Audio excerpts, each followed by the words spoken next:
মহান শহীদ দিবস ও আন্তর্জাতিক মাতৃভাষা দিবস উপলক্ষে ভাষা আন্দোলনে বীর শহীদদের প্রতি গভীর শ্রদ্ধা নিবেদন করেছেন বিজিবি মহাপরিচালক মেজর জেনারেল মোহাম্মদ আশরাফুজ্জামান সিদ্দিকী এবং বাংলাদেশ পুলিশের আইজিপি বাহারুল আলম। ২১-এর প্রথম প্রহরে পৃথকভাবে কেন্দ্রীয় শহীদ মিনারে পুষ্পস্তবক অর্পণের মাধ্যমে তারা রাষ্ট্রভাষা বাংলার দাবিতে প্রাণ উৎসর্গকারী জাতির শ্রেষ্ঠ সন্তানদের স্মরণ করেন। বিজিবি মহাপরিচালকের শ্রদ্ধা নিবেদনকালে বাহিনীর ঊর্ধ্বতন কর্মকর্তা বৃন্দ এবং বিভিন্ন পদবীর সৈনিকরা উপস্থিত ছিলেন। অন্যদিকে আইজিপি বাহারুল আলমের সাথেও পুলিশের ঊর্ধ্বতন কর্মকর্তারা শহীদ বেদিতে পুষ্পস্তবক অর্পণ করে ভাষা শহীদদের প্রতি বিনম্র শ্রদ্ধা জ্ঞাপন করেন।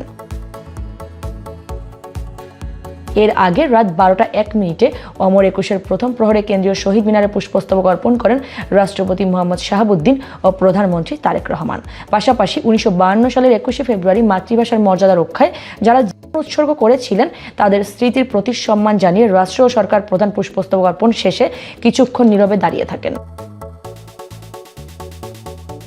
এছাড়া শ্রদ্ধা নিবেদন শেষে প্রধানমন্ত্রী সহ সেখানে উপস্থিত হাজারো মানুষ ভাষা শহীদদের আত্মার মাগফিরাত কামনায় বিশেষ মোনাজাতে শরিক হন। মোনাজাত শেষে প্রধানমন্ত্রী তার মন্ত্রিসভার সদস্য ও উপদেষ্টাদের সঙ্গে নিয়ে পুনরায় শ্রদ্ধা জানান। এরপর বিএনপির শীর্ষ নেতারা শহীদ মিনারের বেদিতে পুষ্পস্তবক অর্পণ করে ভাষা শহীদদের প্রতি শ্রদ্ধা নিবেদন করেন।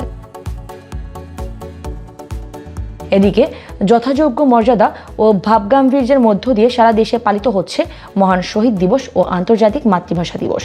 ভাষা শহীদদের এই আত্মত্যাগ আজ বিশ্বজুড়ে স্বীকৃত, যা প্রতিটি বাঙালির জন্য পরম গৌরবের।